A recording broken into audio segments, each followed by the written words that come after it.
Halo, di video ini saya akan menunjukkan kepada Anda cara memperbarui atau menginstal driver di laptop Fujitsu Celsius.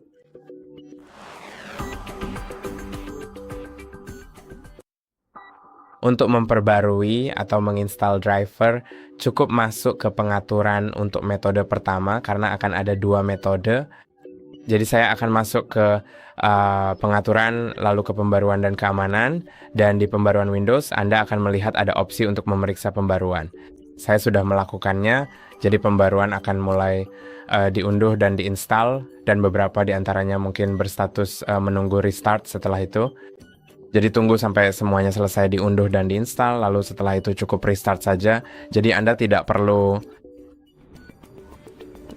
Jangan restart di tengah proses saat yang lain masih diunduh, jangan ganggu proses itu.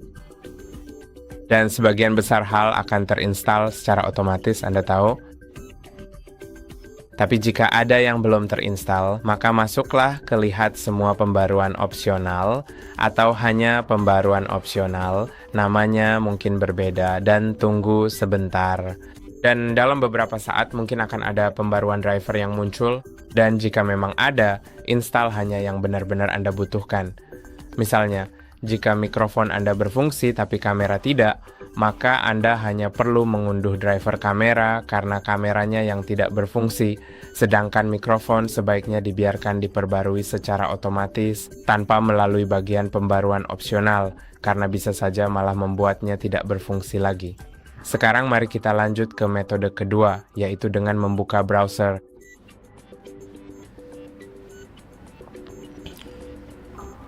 Oke, saya akan langsung saja membahasnya. Oke, sekarang mari kita buka situs driver Fujitsu. Jadi cukup ketik Fujitsu support. Nah, sekarang saya rasa menurut pendapat saya di sini sepertinya akan baik-baik saja.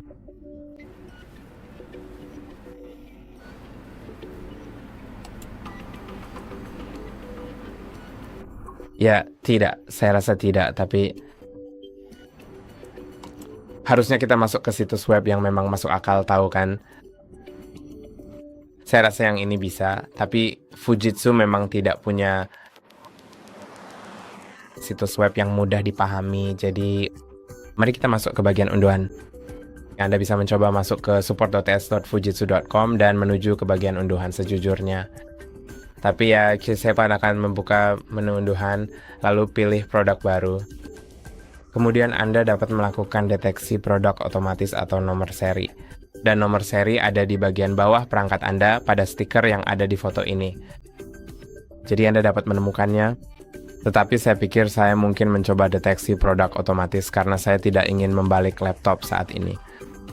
Dan produk otomatis mereka. Deteksi produk juga dapat membantu saya nantinya dalam mengidentifikasi driver mana yang perlu saya install.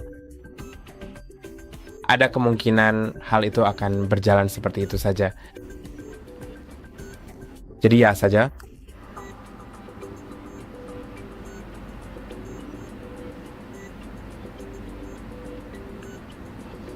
Saya pikir sebaiknya menginstal driver untuk deteksi otomatis. Saya pikir saya telah membuka berkasnya. Sekarang sudah terbuka menurutku. Ya, dan sejujurnya saya tidak tahu apa fungsinya. Tapi mungkin aku bisa saja. Mari klik unduhan di sini. Ya, itu mungkin membantu saya. Baiklah. Jadi saya tidak terlalu senang dengan situs web ini. Mari kita klik tombol itu. Tidak melakukan apapun. Jadi sayangnya saya perlu memasukkan nomor identifikasi, tetapi saya sudah memasukkannya di aplikasi, sehingga saya tidak perlu membalik laptop. Tetapi saya juga tidak dapat menyalinnya, jadi saya hanya perlu mengetiknya saja.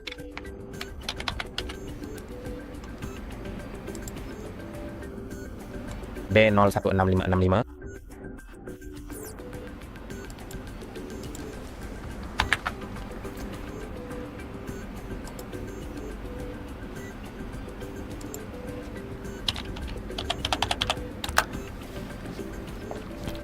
Oke, dan sekarang saya rasa saya sudah mendapatkannya.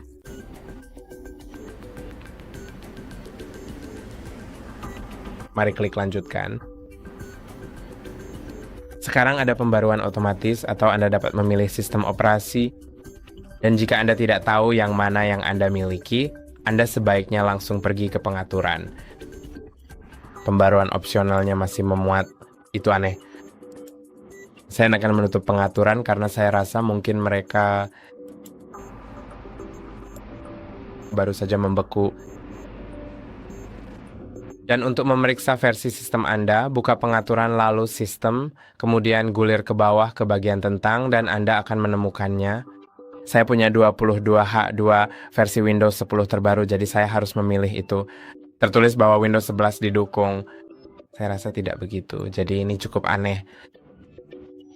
Sekarang Anda punya semua driver di sini untuk apapun yang Anda butuhkan. Seperti misalnya touchpad tidak berfungsi, silakan unduh driver untuk itu. Tapi di kasus saya itu berfungsi. Jadi saya akan mencoba mendapatkan sensor sidik jari.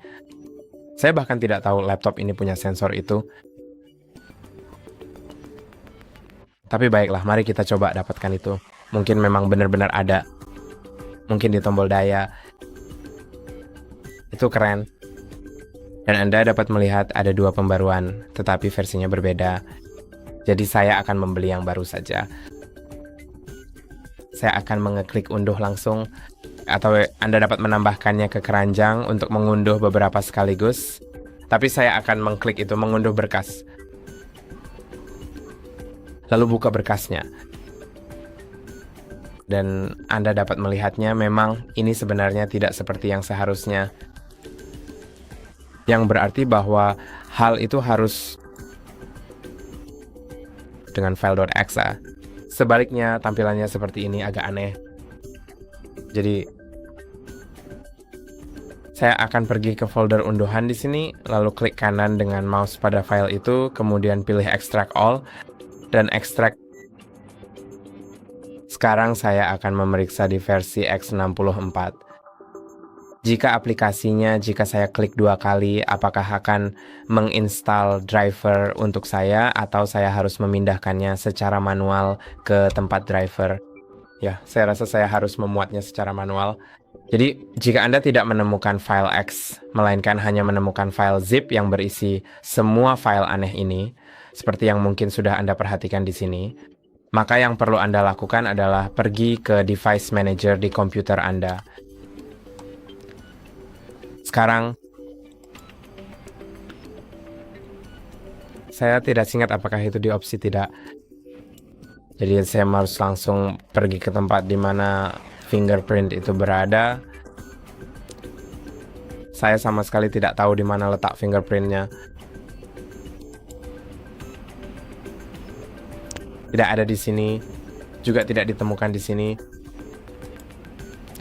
juga tidak di sini.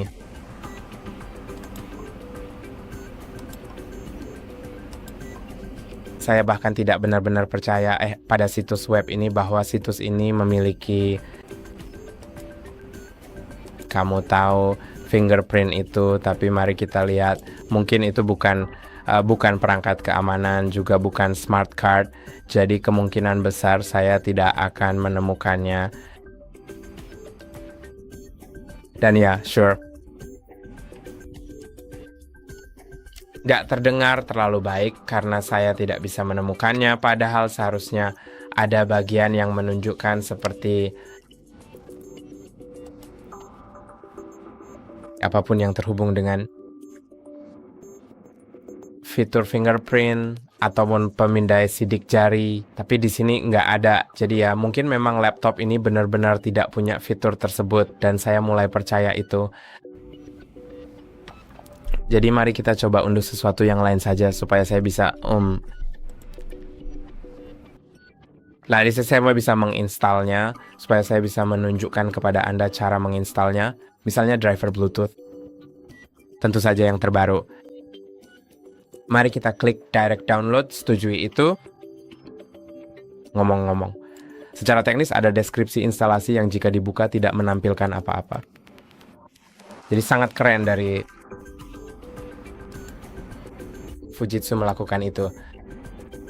Sekarang kamu bisa lihat sedang diunduh dan itu juga berupa file zip. Jadi saya akan membuka filenya.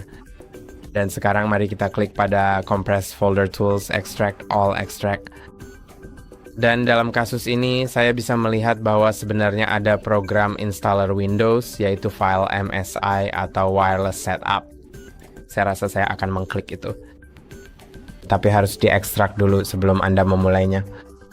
Jadi ya, dalam kasus ini Anda cukup klik Yes, Next, dan tunggu sampai proses instalasi selesai. Selanjutnya, terima perjanjiannya. Sekarang saya akan memilih instalasi khas, install, dan pada dasarnya itu saja. Tetapi saya masih ingin menunjukkan kepada Anda cara memuat driver jika tidak memiliki berkas instalasi. Sebaliknya yang ada hanya file-file aneh dan tidak ada satupun yang terbuka, maka dalam kasus ini Anda harus masuk ke misalnya Bluetooth, dan saya pikir itu mungkin Intel Wireless Bluetooth. Klik kanan pada itu, perbarui driver. Telusuri komputer saya untuk mencari driver. Lalu klik Browse, dan temukan folder tempat unduhannya dilakukan. Baiklah, mari kita pergi ke unduhan lalu driver Bluetooth Intel. Oke, sekarang klik berikutnya. Saya sudah menginstal versi terbaru. Namun, jika ada versi terbaru di berkas yang Anda tunjuk, Anda dapat menginstalnya dari sini. Jadi, saya sangat kecewa dengan situs web Fujitsu. Itu saja untuk hari ini. Jangan lupa like dan subscribe. Sampai jumpa di lain waktu.